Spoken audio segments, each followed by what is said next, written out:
d'abord fu may njëkkee en première partie fu may njëkkee mooy information yi ma leen di jox mooy y a un groupe bi nga xamante ne général Soleimani moo leen formé mais nee naa leen information bi yi nga leen di jox amul feneen ancien général Soleimani mi américain Israël rey groupe baa ngi tudd PMI comme son nom l'indique ce sont des groupes yu mel ni Hezbollah nekk ca Irak groupe bi nga xamante ne ay mouvement lañ mouvement population mouvement populaire uni pour révolution bu nekk Irak mu nekk groupe boo xamante ne comme genre kii comme Hamas lañu mel comme genre Hezbollah lañu mel mais groupe boobu seen général bi tey moo génn wax ne ñëpp nañ fexe jàppale li nga xamante ne muy Iran te groupe boobu Irak lañu nekk groupe boobu en 2002 2003 2004 ñoo renversé woon carrément soldats américains groupe boobu jamono ji may wax ak yéen ñu ngi dàq képp kuy américain Irak groupe boobu ñoo def déclaration dugg directement ci guerre bi en Irak lii moo tiital américain pare wu ma de gars yi partagez le live maximum de partage le live s'il vous plaît maximum de partage le live toj mbaar yi man maa la bloqué ah maximum de partage le live s'il vous plaît gars yi partagez leen mu gaaw s'il vous plaît partagez leen maximum le live ah sama modérateur yi di leen di bloquer gars yi s'il vous plaît il faut bloquer les gens bloquer leen ñi nga xamante ne dañuy dugal yenn yi wala di publier leen yenn yi il faut les bloquer gars yi quand je vous choisis des modérateurs bloquer leen ñëpp képp koo xamante ne xibaar taxu ko jox information il faut les bloquer na gaaw il faut les bloquer képp ku commenter loo xamante ne mooy loolu da nga leen di bloquer ñu jàll ci leneen ay nitu kaa yi nitu topp kaa yi nit ñi nga xamante ne leneen lañ nekk ñun ci xam-xam lañ nekk il faut les bloquer ok d'abord groupe boobu mu ngi tudd mouvement populaire uniforme nekk fi nga xamante ne mooy Irak lañ nekk ñoom en 2003 2004 ñoom ñoo cherché li nga xamante ne guerre Iran Irak ñoo nekkoon à côté de di jàppale gars yi iranien yi ñooñu tey ñooy génnee américain à l'intérieur de Irak mais jamono jooju ce mouvement seen général bi moo def déclaration ne pare nañ pour jàkkaarloog américain yi pour l'instant lu ñu génnee ci américains yi ëgg na plus de 500 soldats américains génnee nañ leen ca Irak 500 soldats américains ce groupement génne nañ leen ci Irak lépp luy intérêt américain gars yaa ngi koy taal ca Irak le groupement bi nga xamante ne moom laa leen di wax mouvement populaire uniforme bi nga xamante ne ñoo nekk biir Irak jamono ji ñoo nekk beneen branche bi nga xamante ne mooy allié xam ngeen waxoon naa leen fii Iran dafa bëri ay allié Iran am na allié lu mel ni jihad islamique bu nekk ca Irak lu mel ni le groupement uniforme PMI bu nekk ca Irak lu mel ni li nga xamante ne Hezbollah bu nekk ca Liban lu mel ni Hamas ca Gaza Houthi nekk ca Yémen mais groupe boobu ñoom ñoo génn li nga xamante ne tey def président bi ngeen ne ngandi maamu déclaration pour censurer lépp luy intérêt américain yi fi nga xamante ne mooy ci biir Irak lii mooy li nga xamante ne moo taxaw à la une gars yi partagé leen mu gaaw au-delà de ça d'après réunion yi nga xamante ne sa waay def na ko waxoon naa leen dinaa Trump def na réunion ak bureau def na réunion ak waa Pentagone def na réunion ak gars yi évaluer na guerre bi mais Trump posture bu mu jël ak posture bu benn te yow jël bokkul benn te yow dafa bañ carrément proposition bi nga xamante ne Donald Trump wax na ko lan la Trump wax pour négocier ak Iran pour ñu jéem a arrêter guerre bi Pakistan nekk terrain neutre pour gars yi négocier mais benn te yow nee na moom négocier wul day def ay zone de tampon au sud de Liban kon jàppale ne que nata yow moom fu mu kal mooy bu nekkee affaire bi nar naa cóor ñu jàll à la vitesse supérieure moo ñu déclencher benn guerre nucléaire alors que Trump d'accordul pour ñu àgg ci wàllu guerre nucléaire kon diggante Trump ak benn te yow nii la Trump commencé à comprendre parce que waxoon naa leen au début de cette guerre les sionistes li nga xamante ne mooy le lobby sioniste bu nekk Israël ñi nekkoon ci ginnaaw Israël ñoom ñoo poussé Trump mu dugg ci guerre bi kon échec bi nga xamante ne ñoom am nañ ko tey ñoom mënuñu digérer échec bi soit dañuy utiliser arme nucléaire envers Iran wala soit bu ñu naree bàyyi guerre bi humiliation totale lay doon envers les Américains sànq posté naa benn vidéo sama compte TikTok léegi nii gis ngeen vidéo bi ce sont les médias européens BFTV France 24 Le Monde Paris ñoom ñëpp dañoo taxaw ne l'Iran a déjà gagné la guerre tous ces chroniqueurs spécialistes yi nekk ay médias européens ñoo taxaw carrément avoué que Iran a déjà gagné la guerre alors que ñoom ñoo nekkoon à côté de Israël ak États-Unis kon tey bu ñu demee ba d'accord que Iran a déjà gagné la guerre même ñoom d'accord nañ tey bu ñu négocier sax États-Unis Israël a déjà perdu pourquoi ma wax leen ko mais parce que les missiles balistiques iraniens ça fait peur. Iran a des missiles balistiques. Au-delà de Emat, c'est un missile balistique. Au-delà de Shinjil, c'est un missile balistique. Au-delà de Khaybar, c'est un missile balistique. Tous ces missiles balistiques, Iran yor, sans oublier Khorramshahr. 4 missiles balistiques, yo xamantene Iran yor nako. Khorramshahr 4, Shinjil, Emat, ak bi nga xamantene moy Khaybar. Tous ces 4 grands missiles balistiques, Iran yor pour l'instant Iran utilisé gu ci 100% ses missiles balistiques te loolu c'est hyper important aussi pour yéen ñi suivre live bi yéen ñi suivre guerre bi ngeen comprendre la famille tapotez et partagez. Vous êtes combien de personnes sur le live ñëwaguma ci info yi actualité yi ak Nassoura merci mon frère partagez le bu gaaw partagez le live bu gaaw tapotez et partagez le live tapotez leen ngeen partagez live maximum gars yi tapotez leen ngeen partagez live maximum partagez leen live maximum partagez leen live maximum gars yi on signale le live partagez maximum le live nee naa leen au-delà de Emad c'est un missile balistique Iran am na ko au-delà de Khorramshahr 4 c'est un missile balistique Iran am na ko au-delà de Shinjil c'est un missile balistique Iran am na ko mais au-delà aussi de Khaybar bi nga xamante ne moom la Iran bombardé la ville de Dimona maa ngi leen di wax démb wax naa ko pourquoi Trump jékki-jékki ne il a communiqué avec les dirigeants iraniens gars yi di jéem a askane mooy Khalibat mi nga xamante ne tey mooy président assemblée nationale Iran Trump ne moom la waxal di jéem a yàq nderu kooku pour jaxase les iraniens di def diviser pour mieux régner alors que c'est faux et archi faux lan moo tax Trump wax loolu ak fan la mbir mi nekk ak pourquoi Trump exige gars yi ne il a déjà communiqué avec certains dirigeants iraniens yoo xamante ne moom Trump en âme et conscience waxul kan la communiqué dafa jékki-jékki rek wax j'ai déjà communiqué avec certains dirigeants iraniens négociation yaa ngi approché wu on va négocier avec Iran wax na ko démb te démb jotut naa leen ko wax mais tey laa leen di gën a leeral mbir mi pour ngeen comprendre d'abord ki gars yi di tuumal moom la Trump communiqué gars yi vous êtes combien de personnes sur le live combien de personnes sur le live tapotez partager le live tapotez leen ngeen partager live bi tapotez leen ngeen partager maximum le live maximum tapotez et partager maximum le live gars yi na gaaw dafa war a gaaw dafa war a gaaw waaw il faut muter merci ma femme merci partagez leen mu gaaw joxe leen cadeau cœur yi tapotez leen comme ça tey dama teel a live tey dama teel a live parce que tey live du yàgg l'heure est grave tey dama teel a live du yàgg partagez leen maximum de partage maximum gars yi ngeen partagez maximum le live vous êtes combien de personnes sur le live 3400 personnes ci direct bi 3400 personnes ku ne bu tapotee partagé voilà dina jàll partagez le maximum live mu na gaaw dafa war a dal mu gaaw s'il vous plaît dafa war a dal mu gaaw dafa war a dal mu gaaw partagez le maximum le live maximum de partage vous êtes 3500 personnes sur le live tey dama leen di jox info en un temps de record ma ne leen pourquoi gars yi jàll ci négociation ak lan moo tax Trump woo réunion même tey il a communiqué avec son bureau agenda kan ak kan la Trump waxal tey Marco Rubio Trump toog nag moom tey ci bureau bi Witkoff Kushner ñoom toog nañ ak Trump waxtaan ak moom ak ki nga xamante ne mooy l'autre là Witkoff Rubio ak J.D. Vance mooy vice-président des États-Unis d'Amérique toog nañ waxtaan mais concernant bourse yi ak marché yi li tax Trump bëgg a arrêté li nga xamante ne mooy guerre bi parce que dem na ba comprendre agenda bu mu bëgg a maintenir ci détroit d'Ormuz mënut a jàll muy benn ñaareel bi xam na ne élection mi-mandat yi wax naa leen ko démb il va échouer dina ñàkk élection mi-mandat yi te leer na ko ne agenda bu mu dugg d'après wax naa leen ko fii NIC ak MIC ak CIA sont les services de renseignement MIC service de renseignement britannique NSA mooy service de renseignement américain yi ak CIA ñoom sont les services secrets américains yi ak Pentagone bi géré armée États-Unis rapport bi ñu tegal Trump ci table bi concernant cette guerre moom waxoon naa leen ko démb te waxoon naa leen démb c'est très important pour ngeen suivre ki nga xamante ne mooy professeur Dani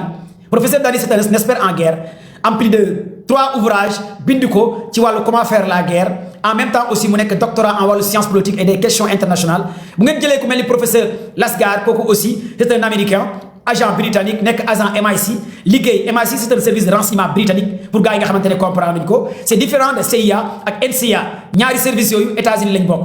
d'abord foofu ñooñu dañoo étudier li nga xamante ne rapport jox ko Pentagone muy benn ñaareel bi boo jëlee ku mel ne Scorzato il a écrit beaucoup de livres une dizaine de livres ci wàllu guerre Scorzato nekk ancien agent CIA nekk commandant xam lu bëri ci wàllu guerre bind na ouvrage moom aussi am na lu mu wax ak ki nga xamante ne mooy Mahamandi pourquoi ma wax leen ñooñu c'est très important pourquoi j'ai énuméré ces personnes est-ce que yéen a ngi suivre live d'abord parce que dama bëgg yéen ñi bëgg a def géopolitique géostratégie ngeen di suivre ces professeurs là ñu am plus de 4 doctorats def ay thèse ci wàllu science politique géopolitique ngeen génn ci caaxaan ci ay détails ci ay wàllu affaire ñàkk fulla ñàkk fayda ngeen dem déglu ñooñu ngeen traduire pour ngeen jàng ci ñooñu parce que dañuy joxe ay cours en ligne c'est hyper important pour ñuy demander yenn information yi d'abord fii ñooñu dañoo xamal ki nga xamante ne mooy Trump au-delà du bureau Trump mooy Pentagone réunion bi gars yi def dañoo xamal ne carrément Trump mënatoo gagner guerre bi jamono ji il faut que nga arrêter guerre bi ñu jàllaat 10 ans 20 ans gars yi doog a étudier waat wàllu guerre bi même au-delà de négociation ci nucléaire Iran bi les missiles balistiques Iran moo gën a dangereux nucléaire Iran lii la gars yi tegal Trump les missiles balistiques Iran moo gën a dangereux jamono ji mooy arme nucléaire Iran si Iran est capable de fournir des missiles balistiques de distance de 4000 km de viser au fin fond du monde Diego Garcia en profondeur ci meeru Indien yi Diego Garcia fi àdduna bi jeexee en plein océan seen base américain yi fa nekk yi nga xam ne foofu mooy la fin du monde fa la lépp jeexee ci ndox kese ma fa nekk si Iran est capable de viser plus de 4000 km ces missiles balistiques base britannique bu nekk Diego Garcia ak base américain yu nekk Diego Garcia kon Iran au-delà de arme nucléaire bi les Iraniens sont vraiment dangereux kon gars yi partagez le maximum le live na gaaw s'il vous plaît gars yi tapatez et partagez live yi gars yi partagez leen live bi partagez leen live il faut bloquer gars yi bloquer leen gars yi nekk ci publicité ay compte bêta la ñuy jaay ay ñiy wax yenn affaire il faut bloquer tout le monde ak ñiy signaler live bi merci gis naa ne vous avez bloqué 10 personnes merci la famille gis naa ne bloqué ngeen 10 personnes merci il faut bloquer les gens parce que am na ñoo xamante ne bu ñu suñoon dañuy nekk di wax kaa comme ñoom ñun suñu yaay suñu waajur juruñ ay kaakat am na ñoo xamante ne bu ñu suñoon dañuy nekk di def ay nit di wax ci ay vie privée jaamu ñun suñu parents yi suñu waajur juruñ ay nit ñuy wax ci vie privée nit ñun dañoo jur ñu waxee xam-xam ñu war a informer ñu war a changer ndaw ñi ñu war a changer ci koy sénégalais yi ñu war leen yóbbu ci connaissance ngeen génn ci tàppale ci caaxaan yi ngeen nekkee ngeen uuti xam-xam il faut que ngeen xam loolu kon man duma leen may dara ok bu nekkee Iran dafa parvenir à créer des missiles balistiques ces missiles balistiques sont capables de toucher Diego Garcia quand on parle de Diego Garcia ñaari base militaire ñoo fa nekk chip mooy base militaire anglais ak base militaire américain kon loolu foog ngeen xam ko d'abord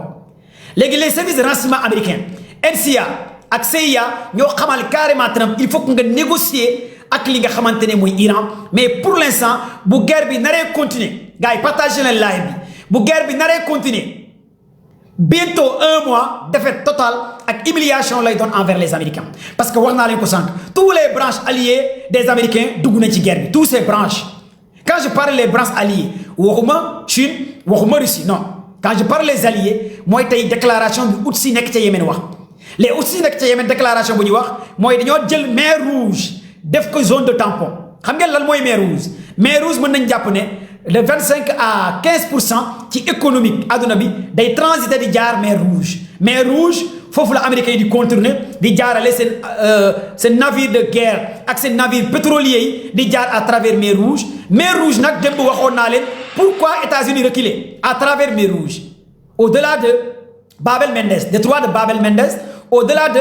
île Khark bi nga xamante ne waa Iran ñoo ci teg loxo mais au-delà de détroit d'Ormuz lii c'est très important pour ma expliquer leen tous ces 4 îles ngeen comprendre ces îles ngeen xam lan moo tax États-Unis reculer lan moo tax Trump bëgg a reculer ak lan moo tax bourse yi yéeg ak lan moo xew démb ak tey ci ginnaaw bi Iran bombardé les 2 grandes villes israéliennes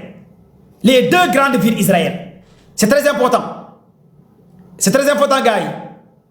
gars yi partagez le mu gaaw kon live bi vous êtes combien de personnes sur le live 4000 personnes ñooy nekk ci direct bi et ces 4000 personnes je pense que vous êtes là pour la géopolitique et la géostratégie les 4000 personnes yéen a ngi enregistré di dagg vous êtes là pour la géopolitique et la géostratégie partagez leen ñu àgg 5000 personnes direct bi c'est possible hein il est 22h23 minutes il est 22h30 au Sénégal dafa war a dal tey live bi dama teel a live partagez leen mu gaaw dama leen di wax les différents sites xam nga bu nekkee aussi nekk ci Yémen dañoo def zone de tampon mer rouge wax naa leen câble intranet di fa la jaar mais les câbles téléphone tous ces gros câbles yi tax tey internet di am ci adduna bi les câbles sous-marins mer rouge la jaar démb nee naa leen pourquoi Trump ne j'ai discuté avec les dirigeants iraniens sans prononcer aucun nom ki nga xamante ne wax nag moom loolu moo tax démb ma wax leen Trump waxul dëgg il était dans la manipulation totale démb bi Trump waxee j'ai discuté avec des dirigeants iraniens journaliste bi posé ko question CNews ak New York Times ñu ne ko yan dirigeant nga waxal Trump ne du wax kan la waxal muy benn boobu Trump a reçu des informations venant de Chine venant de Russie venant aussi de ses services de renseignement ñu xamal ko ne carrément boo attaqué les centrales électriques Iran bu nekk Téhéran parce que Trump waxoon na dafa jox gars yi 48 heures pour mu attaquer les centrales électriques Iran bu nekk Téhéran lii la Trump waxoon gars yi partagé leen live bi jox leen cadeau cœur yi fleurs yi bi Trump waxee loolu waa Iran seen sous-marin yi wax naa leen Iran am na torpille de sous-marin à 25 yor na 25 torpilles de sous-marin yu ndaw yoo xamante ne mën na jël image à travers ces sous-marins torpilles les Iraniens lan la ñu def avec les missiles anti-navires yi nga xamante ne teg nañ ko ci détroit d'Ormuz qu'est-ce qu'ils ont fait les Iraniens ils ont posé des missiles anti-navires lépp luy alentour détroit d'Ormuz avec des images et des vidéos à l'appui au-delà il Hark bi nga xamante ne foofu mooy ilu Iran bi il Hark bi nga xamante ne tout le pétrole Iran fa la nekk fi nga xamante ne mooy détroit Mandeb mooy Babel Mandeb ak nga jàll canal de Suez tous ces zones Iran dafa teg ay mines yi nga xam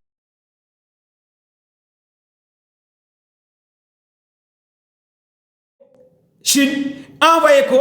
les pays arabes envoyé ko la Russie mais envoyé ko aussi les Américains lii moo tax Trump reculé parce que les câbles sous-marins bu ko Iran daggee Iran dafa wax États-Unis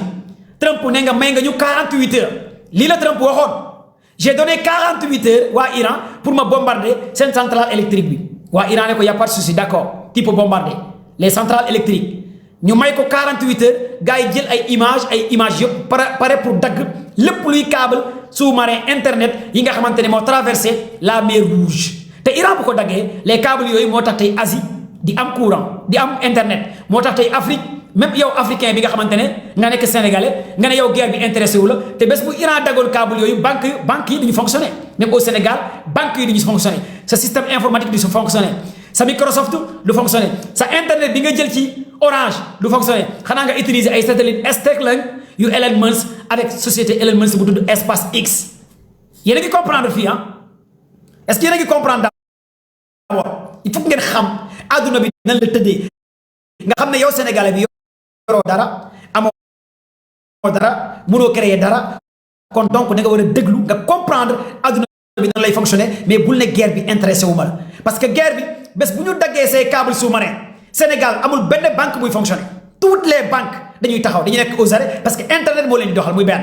te tous ces banques là lu ci ëpp li leen di dawal à travers Sonatel la à travers Orange la amul benn banque buy jël Starlink bu Elon Musk amul au Sénégal toutes les banques seen données Sonatel la seen données ci internet boobu la ñu am mooy seen données ci connexion boobu la ñu nekk kon tey bu ñu daggee ces câbles là kon jàppale ne dans toute l'Europe système bi day taxaw système informatique bu taxawee Europe banques yi taxaw Europe seen données yi taxaw Europe Asie taxaw Afrique day def 4 appuis te loolu la Iran naroon def démb bi États-Unis pare pour bombarder seen centrale électrique yi loolu moo tax Trump reculé est-ce que yéen a ngi suivre live bi loolu moo tax Trump reculé loolu moo tax Trump ne j'ai eu des discussions avec les dirigeants iraniens j'ai donné 5 jours et j'ai déjà arrêté la guerre parce que gars yi ñoo wax ak moom les pays des Émirats arabes ñoo wax ak Trump ñu ne ko bu daggee câble sous-marin dans tous les pays du Golfe que ça soit mooy Arabie Saoudite Abu Dhabi Qatar les Émirats arabes ñoom ñëpp duñu amati connexion internet te ñoom ñëpp la majeure partie parmi ces pays nekkuñ ci satellite SpaceX nekkuñ ci entreprise Elon Musk bi nga xamante ne mooy SpaceX avec les Starlink te Starlink yi ñun moom Sénégal barke démb la fi Starlink yi ñëw ñu bëree bëri comprendre lan mooy Starlink sax boo leen ko waxee dañ naan la loolu mooy lan am na ñu ko xam am na ñu ko xamul moo tax ma ne ñàkk a abonné ci commando baay wóorut abonné leen ngeen partager live bi moo tax guerre bi waxoon naa leen au-delà de guerre économique guerre biologie guerre technologie guerre économique mais guerre bi aussi guerre donnée la guerre information la te loolu ku ci bokkul ku ci xamut yow tu es placé à côté nous les Africains nag ñun ñu ngi ci ay détails ay cas ay katt sa ñàpp sa saagante ndey yàqante der waxante lu bon surtout Sénégal amul ndaw ñi xale yu indiscipliné wax lu bon wax ay taat nangam ay paa yu saaga ay mag yu xamadi saagante nday politiciens yi waxante lu bon au lieu que ñu jàngal la population connaissance xam-xam ñu dem vers le savoir ñun ñu ngi nekk di tafante di saagante waa APR di saaga waa Pastef di saaga waa APR ku ne di xaw di sutura sa morom alors que adduna baa ngi avancé alors que le monde bouge xamuñ dara lu xew ci adduna bi sénégalais yi ñu ngi ci comédie di foo di taaxuraan di saagante di waxante góor jigéen ñi di lëmbale ci dëkk bi xam-xam zéro xale yi indiscipliné ci réseaux sociaux lii mooy Sénégal le monde avance le monde bouge nous cure-dent sax mënuñ ko créer dara mënuñ ko créer Sénégal dara kon donc il est temps que ñu comprendre ñun fan la adduna bi toll ci guerre bi lan moo tax guerre bi war ñoo intéressé guerre bi war nañoo intéressé parce que dañoo war a defar suba suñuy scientifique suñuy ingénieur suñuy étudiant ñu dooleel leen pour ñu mën a am lu ñuy dippee intranet j'ai toujours l'habitude de dire nañ créer suñu propre intranet mooy suñu propre internet bopp boo xam ne ñoo ko moomal suñu bopp parce que internet la ñu yor ñun internet bu ñu yor moomuñ ko lépp tubaabaa ñuy dégg mais nañ fexe créer suñu propre internet ñu tuddee ko intranet nga xam ne Sénégal kese la yem dinañ ci mën a communiquer suñu biir saa ñu mën a utiliser ay Yahoo ay arobase ay Gmail ay nangam lépp tubaab bi da koy xam parce que données jaambur la ñuy utiliser ci canalu jaambur la ñuy communiquer ci réseau jaambur la ñuy communiquer te loolu tey boo ko waxoon benn Sénégalais nga ne ko WhatsApp bi ngay communiquer français yi xam nañ ko Gmail même suñu autorités yi ci Gmail la ñuy envoyé ay colonels yi généraux yi ministres yi DG yi lépp lu ngeen envoyé Gmail tubaab yaa ngi koy gis lépp lu ngeen envoyé WhatsApp américain yaa ngi koy gis kon rien n'est sécurité au Sénégal tey boo leen ko waxee ñu jàpp ne am nañ sécurité vraiment parce que vous êtes loin sori ngeen xam adduna bi nañ lay fonctionner da ngeen a xamul sax adduna bi nañ lay fonctionner ay autorité ngay gis ay ministre di communiquer ay Gmail ay ministre DG ay colonel ay généraux di communiquer ci arobase Yahoo arobase Gmail arobase nangam ay WhatsApp ay nangam xamoon ne li ngay wax yépp français yi xam nañ ko américains yi xam nañ ko lépp li nga teg xam nañ ko parce que seen application nga utiliser yow jàpp nga ne am nga sécurité dara amu ci sécurité xanaa ngeen am Telegram seul Telegram te man je pense que autorité sax war nañ xam ne Telegram sax moo xaw a tane ngeen di communiquer ci Telegram ay DG ay ministre ay nangam ngeen xaw a sax communiquer ci Telegram nga xam ne application boobu Russie ñoo ko moom pour nga sax ngeen xaw a nëbb tuuti quoi seen secret c'est très important pour vous. comme donc fii lii la Iran bëggoon a def gars yi partagé leen live bi lii la Iran bëggoon a def démb. Iran lii la bëggoon a def démb mooy sectionner les câbles sous-marins sectionner les câbles sous-marins sectionner leen muy benn ñaareel bi lan la Iran bëggoon a def encore li tax Trump reculer moom laa leen di wax gars yi vous êtes 4000 personnes sur le live partagez le live s'il vous plaît tey live bi du yàgg tey am naa quelques invités yu ma war a jël partagez le maximum live vous êtes 4000 personnes sur le live au-delà de sectionner ces câbles là wax naa leen ko les câbles sous-marins internet yi nga xamante ne moo jaar mer Rouge câble yooyu la Iran bëggoon a dagg bu États-Unis attaqué woon seen centrale électrique yi Iran câble yi la naroon dagg te bu daggee câble yi Asie du amati internet Europe du amati internet les pays arabes duñu amati internet Afrique moom dañuy dee parce que amuñ dara Afrique moom ñooy gën a dee ñun ñi nga xamante ne nee nañ suñu yoon nekkul ci guerre bi beneen bi Iran teg mooy lan mooy tëj définitivement le détroit d'Ormuz détroit d'Ormuz mooy tëj ko définitivement nga xam ne amatul moyen kenn du jàllati mooy beneen stratégie bu Iran naroon def benn ñaareel bi mooy les eaux de dessalement ñu bëri ci yéen jàpp nañ ne les pays arabes am nañ ndox mu neex amul les pays arabes amuñ ndox mu neex les pays arabes seen ndox mi xorom la am dañu koy yóbbu ci usines yi di ko transformer mu nekk ndox mu neex tous ces trentaine dépôts dessalement seen entreprise yi loolu la Iran pare woon pour bombarder ko te Iran bu ko bombarder woon jàppale ne dans tous les pays des arabes dootuñu amati ndox mu neex xam nga bokkut ak peut-être Sénégal nga xam ne da ngay gas suuf si nga am ndox mu neex nga am teen sa robinet yi nga war koo mën a naan mais alors que dans le monde arabe amul dañuy jël ci ndoxu géej di ko transformer ndox mu neex di ko naan ces entreprises la Iran visé woon avec des images et des cibles radar très précis pour bombarder ko lépp nga xamante ne dans le monde arabe dañuy sukk lii la Trump xam sont les deux grandes informations de taille yi ma leen di jox lu tax Trump dellu ginnaaw leer na wala leeru est-ce que vous êtes là avec moi ñaari condition la Iran tegaloon États-Unis si vous touchez notre centrale électrique bu nekk Téhéran plus de 10 millions de Iraniens nekk dans le noir dinañ bombarder ñaari cible suñu seen câble sous-marin yu jaar mer Rouge dinañ ko yàq les eaux dessalement yi nekk fi nga xamante ne dans les Émirats arabes dañu koy éliminer tous les dépôts la ñuy bombarder nga xamante ne tous vos alliés dañuy nekk dans le pétrin les alliés nag après les alliés ont communiqué avec Trump loolu moo tax ngeen gis tey le frère du prince Ben Salman ki nga xamante ne Mohammed Alba ak ki nga xamante ne aussi moo nekk Abu Dhabi ñoom tey li ñu tweeté ñu wax ak Trump ne ko fexeel guerre bi jeex pourquoi gars yi nekk Abu Dhabi ak gars yi nekk Émirats arabes ne tey Trump fexeel guerre bi jeex fexeel nga communiquer ak gars yi guerre bi jeex pourquoi lan moo tax te pourtant le prince Ben Salman ñëpp les services de renseignement chine les services de renseignement américains les services de renseignement russes mais ñoom ñëpp wane nañ que bi Qatar di may Trump avion bi ñëpp xam nañ ne Ben Salman bokk na ci ñu financer guerre bi am en Iran mais actuellement il a regretté mais parce que foogoon na ne en 4 jours de guerre États-Unis capable na massacrer li nga xamante ne mooy Iran lii moo leen ndax ñoom ñëpp lii moo leen ndax parce que ñoom mosu ñoo xam ne que Iran toog na ci benn arsenal de missiles balistiques et des missiles hypersoniques à telle distance et tel niveau ñoom ñëpp loolu lañ foogoon te dañoo foogoon ne que États-Unis capable na couvrir lépp luy seen système de défense anti-aérienne parce que États-Unis yàgg naa di leen wax américains yi mythe bi moo daanu la mythe des américains dafa daanu ñun ñëpp dañoo yàgg a gëm ne américains lu ñu aay ci ay films Hollywood ay films Jack Bauer ay 24 heures chrono les américains sont très puissants par rapport à des films mais Iran nag aayu ci film ci terrain bi lay def film lii moo wutale américains yi ak iraniens yi les américains lu ñu aay ci ay film wala Jack Bauer di yéeg wala 24 heures chrono wala Michael nangam wala ay film ak Michael Scofield di daj ay nangam prison ñu leen ils sont puissants ay film commando Rambo nangam mais sur le terrain les américains sont des grandes gueules comme les français wax ju bëri la ñu mën ak fen ak wax lu dul dëgg mais instant yi mythe boobu la Iran dindi kan moo xalaatoon en 25 jours de guerre Iran dina téye États-Unis ak Israël kan moo xalaat loolu personne kan moo xalaat 25 jours de guerre alliance OTAN dina taxaw ne dugguma ci guerre bi France taxaw dellu ginnaaw Allemagne dellu ginnaaw Espagne dellu ginnaaw Italie dellu ginnaaw Britannique yi dellu ginnaaw Turquie ñëpp toog mais parce que Iran dafa détenir loo xamante ne ku dugg ci guerre bi Iran jaar ci sa kaw pourtant bi États-Unis di envahir Irak Afghanistan tous les alliés des Américains demoon nañu jàppale leen 2002 2003 même la bataille de Iran-Irak 2002 2003 tous les alliés des Américains demoon nañu jàppale États-Unis Afghanistan gars yi demoon nañ Irak gars yi demoon nañ mais pourquoi cette fois-ci ñoom ñëpp Bill merci après dinaa leen jël deuxième phase bi Bill yow dinaa la jël tey sama invité nga Balake dinaa ko jël xalam dinaa ko jël ak gars yi dinaa leen jël pourquoi partagez leen ma live s'il vous plaît tey live bi du yàgg pourquoi en 2002 2003 tous ces alliés ñëwoon nañ jàppale États-Unis pourquoi la bataille de Iran-Irak mais parce que boobu Iran amul ay missile Xorom Char 4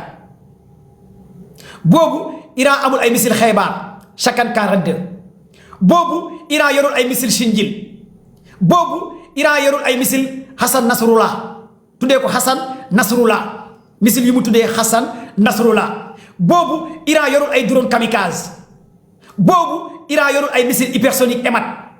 boobu Iran yorul des missiles yu capable di laal fi nga xamante ne mooy biir Diego Garcia mais boobu aussi Iran amul ay torpilles sous-marins yoo xamante ne capable nañ jël ay images en profondeur d'une centaine de mètres à 90 mètres en profondeur et des sous-marins iraniens mais boobu Iran yorul yenn navires de guerre mais lii au-delà de tout ça mais boobu aussi Iran yorul Xorom Char 4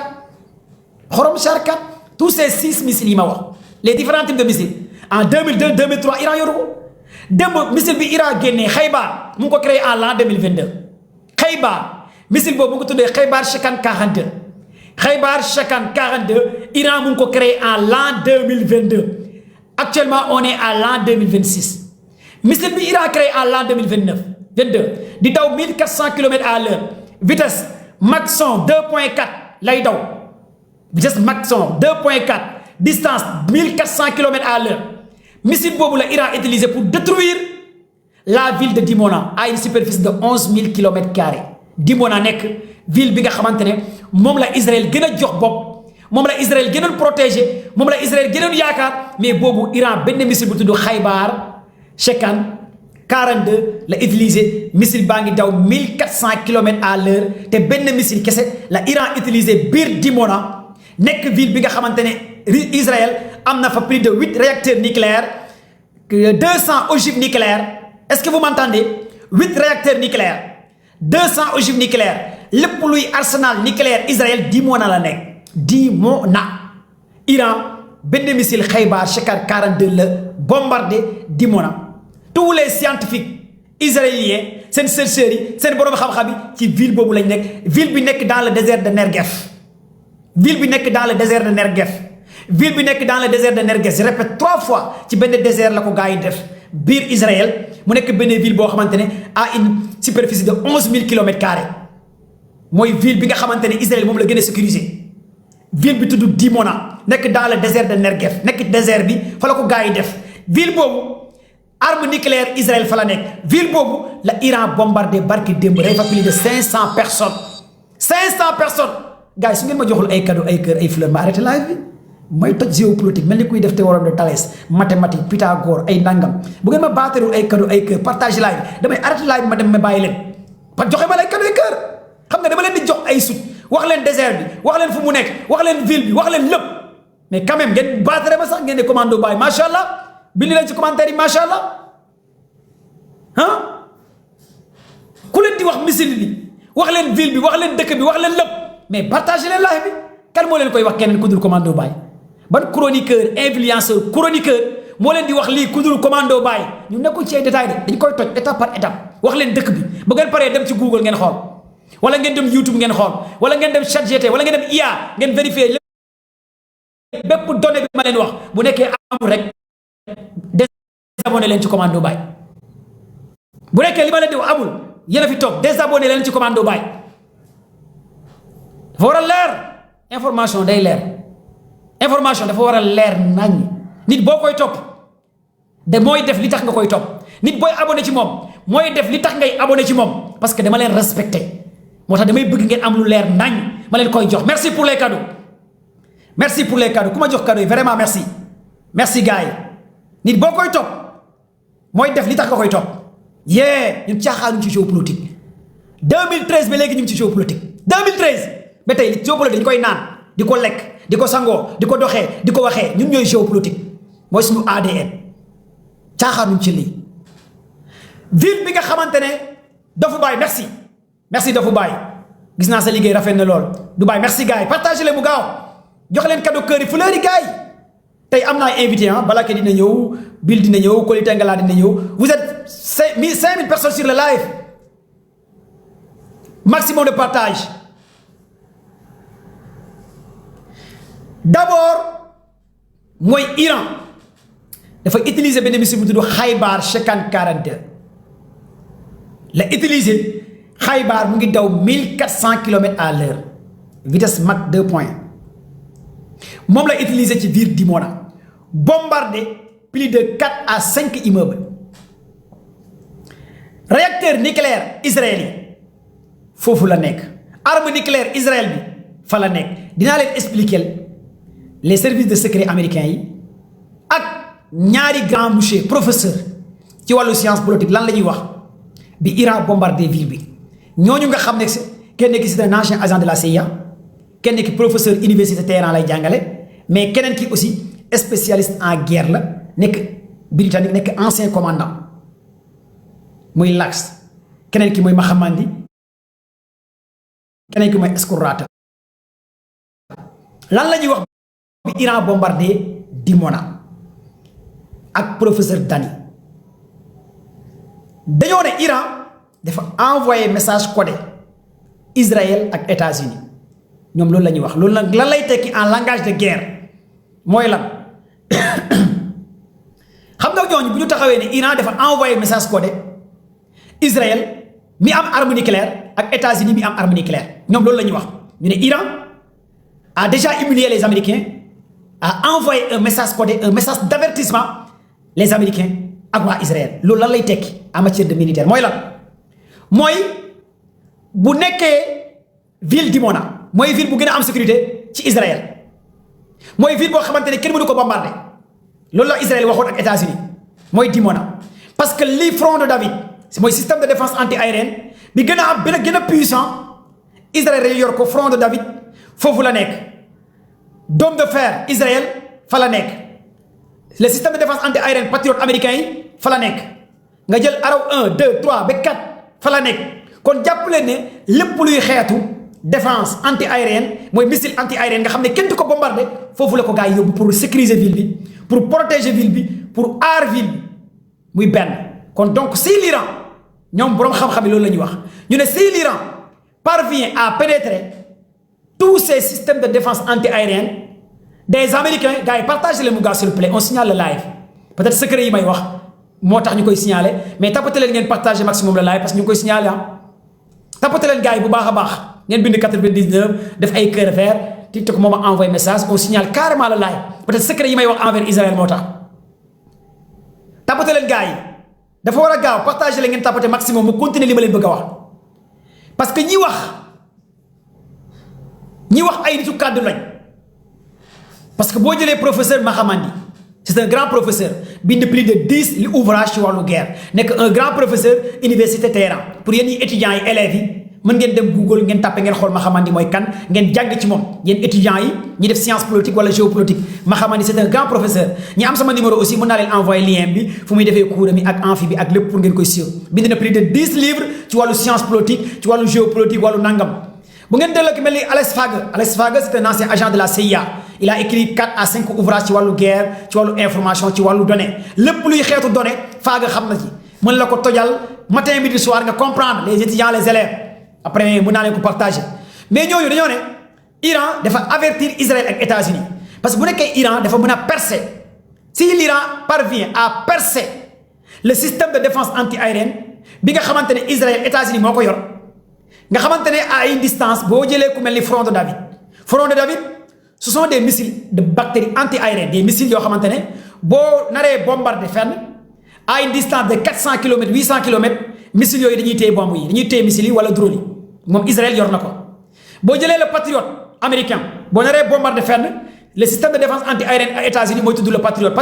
à une distance de 1000 kilomètres 900 kilomètres Patriot da koy gis da koy téye ces missiles américains bépp lépp luy charge dañ koy éliminer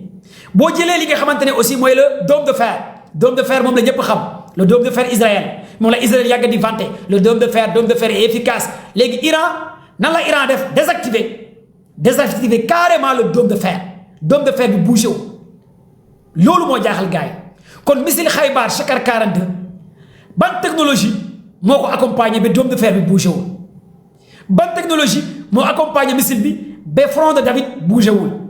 ban technologie moo accompagné missile bi ba li nga xamante ne Arrow 1 2 4 bougé wul ak le THAD kon donc spécialiste dañoo ne Iran am na lu mu am loolu nag mooy Iran am na beneen technologie bu accompagner ces missiles mooy technologie soit ay brouilleur lay doon wala soit ay guidon GPS laser yoo xamante ne missile bu wàccee dara du suus lépp lay éliminer mais daal li gars yi wax mooy missile yooyu Iran yor muy Khaybar Shakar 42 am na beneen technologie bi ci nekk boo xamante ne amul dara lu tax mu mën a bouger ces systèmes de défense anti-aérienne loolu moo tax ñu ne Iran a donné un signal fort un message fort envers Israël envers États-Unis pour lan pour won leen que man Iran mën naa attaquer seen réacteur nucléaire te dès l'instant Iran bombarde les réacteurs nucléaires ogive nucléaire installation nucléaire yi nga xamante ne Israël yor na ko dans le désert de Negev nekk ci ville Dimona kon loolu day wane que arme nucléaire bi Israël yor Iran mën na ko bombarder nga xam ne au lieu que Israël utilise ko envers Iran arme nucléaire bi day rey les Israéliens lii mooy stratégie bi Iran bëgg def mooy message codé bi Iran envoyé Israël au lieu que yow Israël nga jël sa arme nucléaire utiliser ko envers man Iran mën naa bombarder lépp luy ogive nucléaire yi nga yor te su ma ko bombarder les réactions radioactives ci sa population la jëm yow waa Israël ak képp ku jege Israël ak képp ku nekk ci biir Israël lii mooy message bi Iran def le fait que Iran bombardé à quelques 400 à 500 mètres ci quelques réacteurs nucléaires yi Israël yor ci ville bi ma leen di tuddal mooy Dimona mu nekk ci ville bu gën a sécurisé mu nekk ci ville bu gën a am doole mu nekk ci ville bi nga xamante ne moom la Israël gën a protégé kon lii la message codé bi ma leen bëggoon wax c'est un message très précis très clair très net boo xamante ne loolu nag bokk na ci lu tax Trump bëgg a négocier ak gars yi parce que on est prêt à la fin de Israël lii ngeen war a comprendre beneen message bi Iran envoyé li nga xamante ne mooy aéroport Ben Gurion aéroport Ben Gurion bi nga xamante ne Iran di ko bombardé yàq fa une 50aine d'avions aéroport international Israël Ben Gurion nga xamante ne bokk na ci aéroport bu gën a am sécurité bokk na ci aéroport bi nga xamante ne fa la avion Ben Netanyahu bi nekk bien vrai que avion Ben Netanyahu yi nekkatul ci aéroport Ben Gurion gars yi partagez le live bi s'il vous plaît tapote leen ngeen partage live bi vous êtes combien de personnes sur le live ñaata ngeen on signale le live les amoureux de la géopolitique yéen a ngi fi gars yi bëgg géopolitique étudiants yi élèves yi sëriñ si oustaz si commerçant yi mbakke yi ñaseen yi si oustaz yi imam yi partagez leen live bi xale yi jigéen ñi temps yi dama bëri ay élèves ay xale yi jigéen ay xale yi jigéen yi doon topp kaa yëpp bàyyi nañ kaa yi léegi ñi nekkoon topp kaa yëpp léegi ñëw nañ ñëpp léegi ñëpp laa tuubloo ñëpp tuub nañ tuub rek bàyyi force yéen ñëppay tuub xam-xam rek xibaar information ñëpp a tuub léegi acca partagé leen live bi yéen ñu tuub fan su Wally Seck yëpp ñëw nañ fan su Youssou Ndour yi fan su Mia Guissé yi ñëpp tuub léegi ñëpp a tuub xam-xam rek avec commando Baye moom caaxaan dina jeex Sénégal ay comédie affaire yi ñàkk fulla ñàkk fayda caaxaan nekk ci comédie ci waxtaan c'est fini comme bonjour xam-xam rek ñu avancé ngeen créé ay drone ay missile partagé leen live bi tuub rek ana xale yi tuub ñu tuub partagé leen ay ñoom Nafi ñoom Soukey 35 ñoom Khadija ñoom Amina Roqi ñëpp tuub ñëpp léegi xam-xam partagé leen mu gaaw fii Iran dafa bombardé aéroport Ben Gurion mooy aéroport bi nga xamante ne Israël boobu la yaakaaroon yàq une 50aine d'avions Iran bombardé la ville de Arad wax naa leen ko démb mu nekk ville bi nga xamante ne ay millionnaires Israël fa lañ nekk ville bi nga xamante ne lépp luy infrastructure bi nga xamante ne Israël da koo yor Iran da ko bombardé la ville Arad Arad ça s'écrit ARAD allez sur Google ngeen xool ban ville la ak lan mooy ressource ville yi noonu la ñuy defee ay recherche ngeen xool da ngeen di comprendre lan moo tax États-Unis commencé jënd glace xam ne l'heure est grave aéroport Ben Gurion ngeen xool aéroport bi ñaata avion ñoo fa nekkoon ñaata avion ñoo fay nekk chaque jour ak aéroport bi lan la plus de 50aine d'avions Iran taal na ko aéroport Ben Gurion ci la Ben Netanyahu jël avion yóbbu ko fi nga xamante ne mooy Allemagne muy benn Iran bombardé li nga xamante ne mooy wax naa leen ko mooy lii di Tel Aviv mooy siège u CIA bi nekk Tel Aviv Iran bombardé na ko Institut Weizmann bi nekk Tel Aviv Iran bombardé na ko quand on parle de l'Institut Weizmann mooy institut bi nga xamante ne lépp luy serveur li renseignement di information Israël États-Unis ci Institut Weizmann bi la nekk lépp lu desoon ci Institut Weizmann bi Iran da ko écrasé en Tel Aviv deux immeubles yu doon gérer Institut Weizmann bi ak siège u CIA bi nekk Tel Aviv Iran da ko massacré loolu boo jëlee tous ces données au-delà de Haïfa nga jël Haïfa port Haïfa dépôt pétrolier Haïfa Iran da ko taal tout ça Israël lu mu perte jamono ji ëpp na plus de 400 milliards de dollars li gars yi xayma ci lu yàq Israël ak li fa décédé àgg na 1000 personnes te Israël dafa censuré woon ne bu kenn wax données yi information yi mais léegi Israël commencé nañ bàyyi gars yi di wax données yi tey rek posté naa benn vidéo léegi sama compte TikTok allez regarder cette vidéo sont les chroniqueurs français les journalistes français ñoo taxaw carrément di avouer ne Iran a déjà gagné la guerre sont les chroniqueurs français les journalistes français au-delà de tout ça nga dalluwaat une semaine ci ginnaaw wax naa leen mooy 5e flotte bi nekk Bahreïn Iran da koo éliminé ma wax leen que base américaine bu nekk Bahreïn Iran éliminé ko quand on parle de 5e flotte américaine ça tourne autour des milliards de dollars américains tey Donald Trump a avoué publiquement que ne Trump moo avoué publiquement que ne les missiles iraniens ont touché le porte-avions Abraham Lincoln Trump moo ko avoué les missiles iraniens ont touché porte-avions Gerald Ford Donald Trump moo avoué carrément missiles iraniens yi vidéo bi allez regarder sama page Facebook Trump avoué ne carrément que porte-avions Abraham Lincoln dafa nekk en panne porte-avions Gerald Ford US Gerald dafa nekk en panne parce que drone iranien yi ak missiles iraniens yi dañ koo touché gars yi la question que vous devrez se poser ana technologie américain yi ana puissance américain yi kon yéen ñi naan américain yi ba léegi am nañ doole mais ana doole américain yi parce que guerre bi nekkatul guerru porte-avions mbiru porte-avions jeex na ci guerre bi mais guerre bi guerru drone la